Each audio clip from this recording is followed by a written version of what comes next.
to your right, how your knee is, and they've given a general timeline. When do you think you might be able to really get up and feel 100%? My knee is great so far.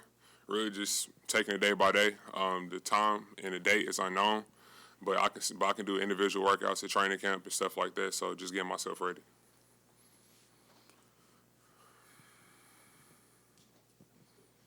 Hey, James. Jason Dumas, Crown 4 Sports. What has your rehab consisted of, and has there been any, on-court exercises that you've been able to do while you're also rehabbing? I know there's the skill development probably hasn't been as far along as you wanted because you're rehabbing a knee, but have you been able to get on the court and do some skill stuff?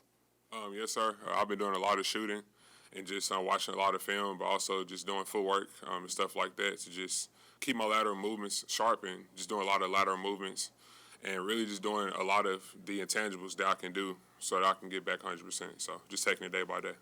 Can you run fully yet, or are you still not able? I'm basically like 50-60%, so I'm getting there. Yeah, and then getting there. Is full jumping's kind of like the final thing?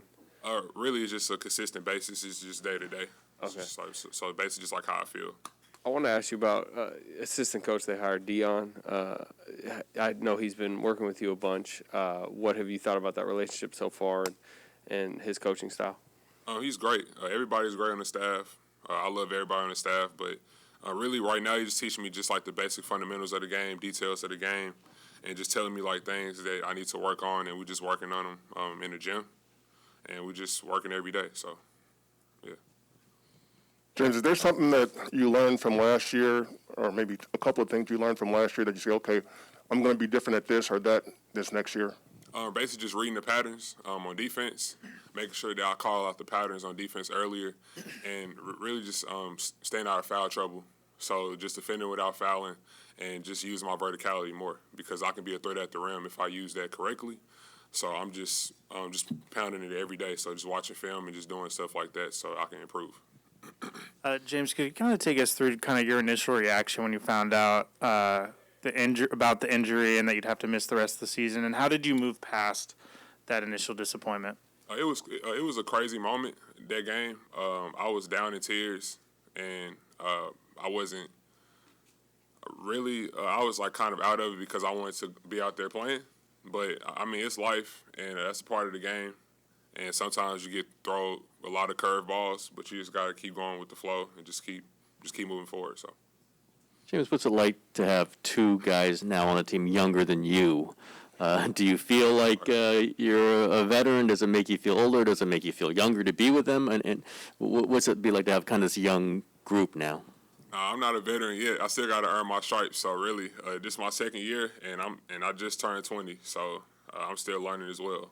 But I can give them a lot of information from what I had to go through last year. So I just give them a lot of advice and stuff, and just keep giving them a lot of encouragement. So. Hey James, what have you added from a strength standpoint that's different than when you arrived, in terms of strength and weight? Just my upper and lower body. I put on a lot of muscle mass this past summer since I couldn't do any basketball stuff yet. So I was just in the weight room every day and just watching a lot of film and just keeping my mental sharp in terms of outside of basketball, meditating and doing stuff to ease my mind. So. And also, have you been able to bond with Clay more because you guys are in this situation? Yeah, yes, sir. I've been in what way? Clay. Oh, yes, sir. I've been bonding with Clay a lot. We just been going through a lot of games, especially when the playoffs was on. So we was watching it together, and he was just telling me stuff that I can do to be a better center in terms of my role. So, yeah, we've been talking a lot. I was wondering how much did you focus on shooting since you couldn't do much lower body? Did you get a lot of shots up? Yes, sir. Just focused on my technique in terms of my form shooting, and I've been working on that every day for the past 3 or 4 months. So it's came a long way. As a rapper from Memphis, I wanted to know, when did you see Hustle and Flow for the first time? I watched Hustle and Flow when I was real young, but I can't remember how old I was. But I was young though. Like 8? No, not 8. Oh, okay. No, not 8. Definitely not 8. Definitely not 8.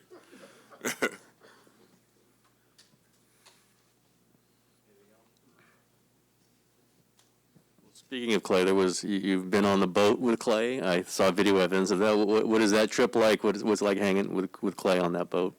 It was fun. He teach me the ways on how it be so one day if I get my boat, I'll learn how to drive it. So he taught me a lot of stuff like that. We was talking, we was vibing, having a great time, and yeah, I actually enjoyed myself. So, and I was also his deckhand, so I was doing I was doing all that stuff, man. It was crazy. Oh yeah, for sure. Jonathan Kuminga just recently commented on a Clay post about driving the Lincoln Continental, and Clay said, "Nah, Rook, you crazy."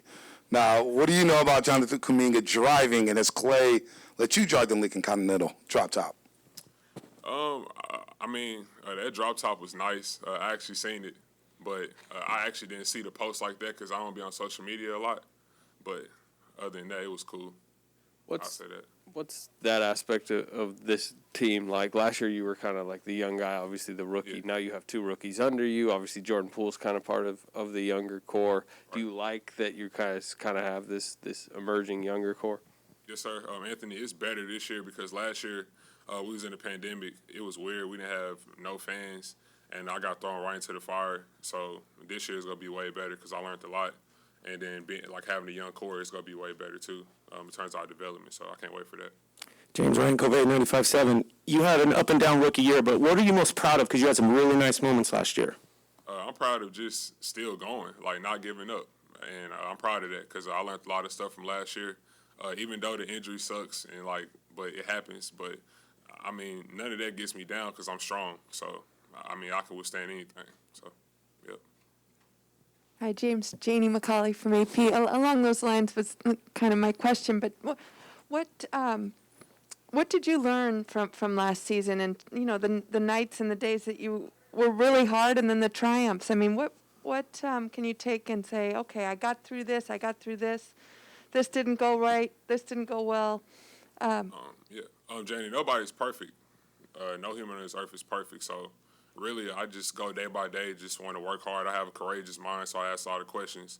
And that's going to, help out a lot because, without adversity, you can't grow anyway. So I just took that, ran with it, made it out a positive, and, I'm going to be way better this year, so because I learned a lot of stuff from last year. So, yeah. You said courageous mind. Tell us what that means and how you developed that and when in your life. Just having the courage in my heart in terms of having a courageous mind is just asking questions. I wanted to get better, wanted to learn, and that's one of my attributes is I want to get better and I want to be the best I can be as a player. So I just ask as much questions as possible in practice and games and as much as I can. So yeah. Joe Shasky, 95.7 The Game. Watching DeAndre Ayton, you said you were sitting down watching the finals with Klay Thompson. Was there something that you saw from Ayton's development last year that maybe you can draw inspiration from? Really just simplifying his game. I say simplify his game in terms of the usage rate and really just him just being able to read the floor and just being able to call out patterns early. So I say in terms of that, just simplifying my game and just playing my role, keeping it simple, not putting too much pressure on myself and just going out there and just doing what I do best. So. James, Chris Alvarez over here from ABC7. What's your excitement level like to have a full season with fans, like a real NBA season this year? I'm very excited because I could be able to see the true Dub Nation, and I just can't wait to go out there and just play hard and just play for the fans and for the team. So, I can't wait. When you say usage rate, does that mean don't have to shoot the ball every time or don't have to try to make a play every time? Yeah, basically just not forcing anything, just going with the flow of the game, going within the flow of the system, and just staying confident within myself and just playing my role and just simplifying, just keeping it simple for myself. So. James, Steve said that he had a conversation with you about social media, and you said you're not on social media very often. Were you on it before, and what kind of stuff did you hear that maybe wanted you to push away? Because obviously a lot of people are seeing stuff on social media that's negative, and it's affecting some people's mental health. I'm just curious what you got from it when you were on it more often. I use it as fuel, but I also negativity sells in today's society, so I just don't just associate myself with that. So I just look at a lot of motivational and inspirational videos that I can look at to just keep myself uplifted so I can just go out there and just play my best. So, yeah. Hey James, Bill Huang from Tencent China. So you're saying you've been improving your techniques and shootings and muscles blading. So how's your practice on Chinese? So there are a lot of fans in China that actually is asking about this. I mean, I kind of haven't been able to learn like more stuff that much because I've been doing rehab and stuff like that. But I mean, I've been trying to stay on top of it. So I mean, I'm getting better. Definitely. James, how do you work on that two-man game with Steph Curry now that you haven't had an offseason to obviously play a whole lot? Seeing what Kevon and Draymond do with Steph, are you eager to get back out on the court and try to get that chemistry going with him? Yeah, again, like I said, just really to simplify my game, playing my role to the best of my ability, and just like getting as much sessions in as I can with Clay and Steph in terms of pick and roll so we can have that chemistry on the court to where it can just be just a 1-2 combo every time. Just be natural, so, yeah.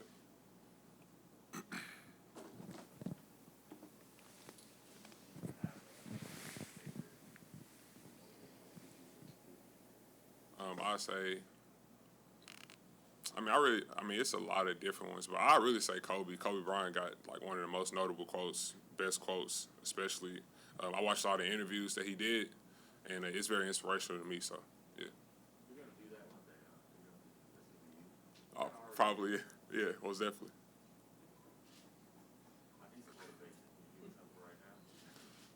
Yeah, really, just you can't go throughout life trying to impress other people. So just make sure you impress yourself and just stay uplifted, stay confident, and just make sure that you don't let nobody tell you what you can and cannot do because you can do anything that you put your mind to. So that's a fact.